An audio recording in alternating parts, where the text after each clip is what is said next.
La sombra del hielo. En la vasta e infinita extensión del Ártico, donde el frío no da tregua y la luz parece eterna en su tiniebla blanca, un pequeño equipo de exploradores quedó atrapado tras una inesperada tormenta de nieve. Su misión era simple: investigar anomalías magnéticas detectadas en una isla desolada conocida como Karski, un lugar borrado de los mapas oficiales y mencionado solo en leyendas inuit como Tunilik. El lugar donde el hielo respira. El grupo, liderado por el teniente Gregor Kalenkov, se componía de 4 científicos y 2 guías locales. Al llegar a la isla, un extraño malestar les invadió. El viento, siempre presente en el Ártico, aquí parecía suplicar con voces humanas, modulando en tonos que no podían ser obra de la naturaleza. ¿Sienten eso?, preguntó Lena, la geóloga, mientras miraba el horizonte helado. Es solo el viento, respondió Gregor con una voz que apenas convencía incluso a sí mismo. Esa noche, mientras montaban el campamento, uno de los guías, Anik, desapareció. Salió del perímetro buscando leña y nunca regresó. Al amanecer, lo encontraron. Su cuerpo estaba congelado, pero no por el frío habitual, la expresión en su rostro era de puro horror, y había marcas de garras gigantes en la nieve, como si algo monstruoso lo hubiera arrastrado. El grupo, aterrorizado, decidió continuar con su misión, convencidos de que regresar sin pruebas sería un fracaso. En su exploración, hallaron una caverna enterrada bajo el hielo. Las paredes estaban cubiertas de grabados arcaicos, figuras de osos talladas con precisión sobre el hielo eterno, pero estas criaturas eran grotescas, tenían múltiples ojos, mandíbulas imposibles y cuerpos que desafiaban toda lógica. Esto no puede ser real, murmuró Johan, el biólogo. En el fondo de la caverna, encontraron un cuerpo momificado de lo que parecía un oso polar.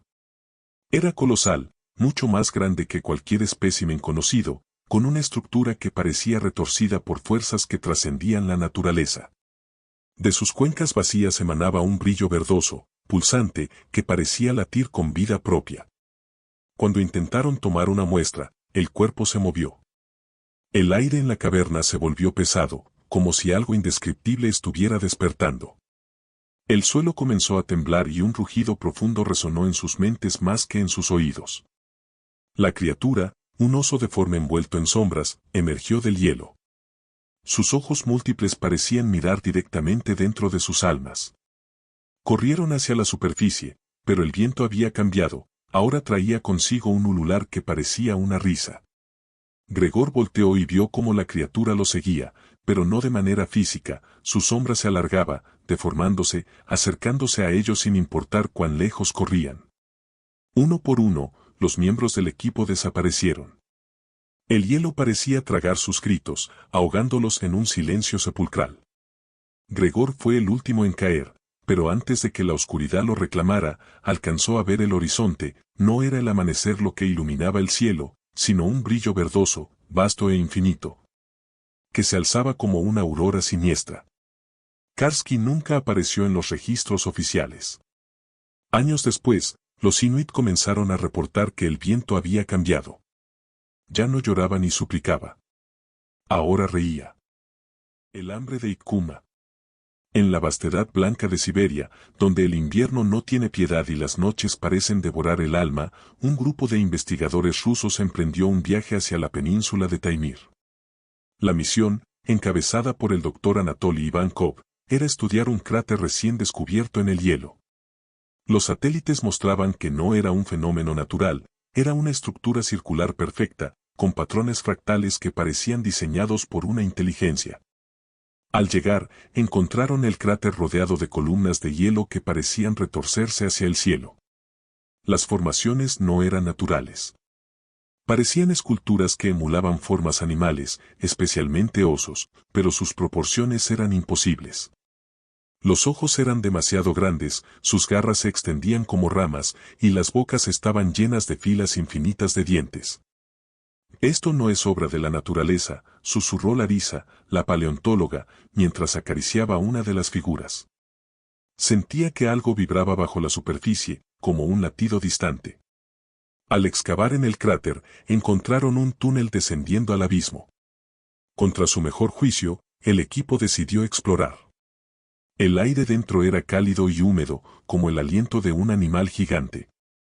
Las paredes estaban cubiertas de inscripciones, runas que no coincidían con ninguna lengua conocida. Johan, el lingüista del grupo, afirmó que eran pictogramas que representaban un ciclo, el nacimiento de una criatura, su ascenso al poder y algo que llamó el hambre interminable. Mientras se adentraban más, Anatoly notó algo perturbador: el eco de sus pasos no correspondía al número de personas en el grupo. Había otro ritmo, algo que caminaba con ellos pero nunca visible. La tensión explotó cuando encontraron la primera cámara. Allí, un colosal oso polar yacía congelado, como en un ataúd de cristal. Su tamaño era inimaginable, con un pelaje que parecía estar hecho de niebla solidificada. Sus ojos estaban cerrados, pero su pecho subía y bajaba lentamente, como si durmiera. ¿Cómo puede estar vivo?, preguntó Larisa, mientras su voz se quebraba por el terror. Johan, mirando las inscripciones, soltó un grito. Esto no es un oso. Esto es Ikkuma, el devorador. Los antiguos lo sellaron aquí, pero cada 1000 años su hambre despierta. Antes de que alguien pudiera reaccionar, un sonido indescriptible llenó la cámara. No era un rugido, sino una mezcla de crujidos, lamentos y un coro de voces humanas que gritaban al unísono. Los ojos del oso se abrieron, mostrando un fulgor azul que parecía devorar la luz misma. El equipo intentó correr, pero el túnel ahora parecía infinito, un laberinto de hielo que cambiaba con cada paso. Larisa fue la primera en caer. La criatura no la atacó físicamente, en cambio, su sombra se alargó y la envolvió. Su grito resonó como un eco interminable antes de desvanecerse en el silencio. Uno a uno, el equipo fue reclamado. Anatoly fue el último en quedar. Alcanzó a salir del túnel, jadeando, pero el paisaje había cambiado. El cráter ya no estaba, y las columnas de hielo ahora eran sombras que se movían. En el horizonte, una figura colosal caminaba lentamente, su silueta casi humana pero deformada, dejando huellas que ardían con un brillo azul en la nieve. Anatoly cayó de rodillas, mirando cómo la bestia se dirigía hacia el norte. Supo, en ese momento, que Ikkuma no se limitaría al Ártico. La civilización era ahora su nuevo coto de caza. Cuando el rescate llegó semanas después, solo encontraron las cámaras abandonadas y un único mensaje grabado en una pared con sangre. No despiertes al hambre que nunca duerme. El santuario del oso negro. En los densos bosques helados de Kamchatka, donde la tundra se encuentra con la taiga, existe un lugar al que los lugareños se refieren como Mogochi, el vientre de la oscuridad. Durante generaciones, los cazadores habían evitado esa región, pero cuando un equipo de paleontólogos rusos detectó lo que parecía ser un templo enterrado en el hielo, la curiosidad científica superó cualquier superstición. El equipo, liderado por la doctora Irina Volkov, consistía en arqueólogos, biólogos y guías locales. Al llegar a Mogochi, encontraron un extraño anillo de árboles ennegrecidos, como si hubieran sido quemados desde dentro. En el centro, la entrada a un túnel de roca y hielo se adentraba en la tierra. No había señales de que ese lugar hubiera sido tocado por la civilización moderna. Esto es imposible, dijo Pavel, el geólogo. Señalaba las marcas en la entrada, tallados intrincados que representaban osos gigantes de proporciones imposibles. Algunos parecían fusionarse con figuras humanas, como si el artista hubiera intentado capturar una transformación grotesca. Dentro, el aire era pesado, cargado de un olor metálico y dulce. Las paredes del túnel estaban cubiertas de más grabados, cada vez más oscuros. En uno de ellos, los osos eran venerados por figuras humanas arrodilladas, pero en otros, los mismos osos devoraban a los adoradores. Finalmente llegaron a una cámara principal. En el centro, una estatua colosal de un oso negro se erguía, tallada en obsidiana. Sus ojos, hechos de cristal rojo, parecían mirar directamente a cada miembro del equipo, siguiéndolo sin importar desde donde se observara. Alrededor de la estatua había esqueletos humanos dispuestos en un círculo, todos con el cráneo abierto hacia arriba, como si algo hubiera salido de sus cabezas. Irina, desafiando las advertencias de los guías, tocó la base de la estatua. Un eco profundo resonó por toda la cámara, y un frío sobrenatural envolvió el lugar. El suelo tembló y un sonido gutural, como un gruñido, llenó el aire. «Salgamos de aquí», gritó Víctor, el biólogo, pero la entrada del túnel estaba bloqueada por un muro de hielo que no había estado allí antes. De las sombras de la cámara emergió algo. Al principio parecía un oso, pero su forma era errática, cambiando con cada paso. Sus ojos eran pozos rojos y su cuerpo parecía una amalgama de carne y sombras. Era enorme, y su presencia llenaba la sala con un terror primordial. «Es el guardián.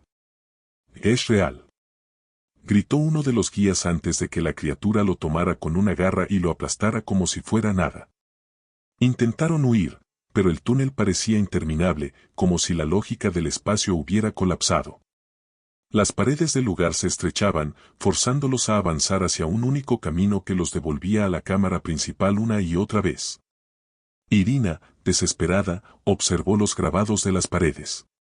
Notó que todos mostraban el mismo patrón: los adoradores sacrificaban algo frente a la estatua. «Es un ritual. Tenemos que ofrecer algo», gritó. Pero la criatura no esperó. Atacó a Pavel, arrancándolo de la realidad misma, dejando tras de sí solo un vacío negro que consumía la luz. Finalmente, Irina se arrodilló frente a la estatua y, con una daga que encontró en el altar, hizo un corte profundo en su mano, dejando que la sangre cayera sobre la base. Por un momento, la criatura se detuvo. Pareció observarla, inclinando su cabeza grotesca como si entendiera. Sin embargo, lo que vino después fue peor que la muerte.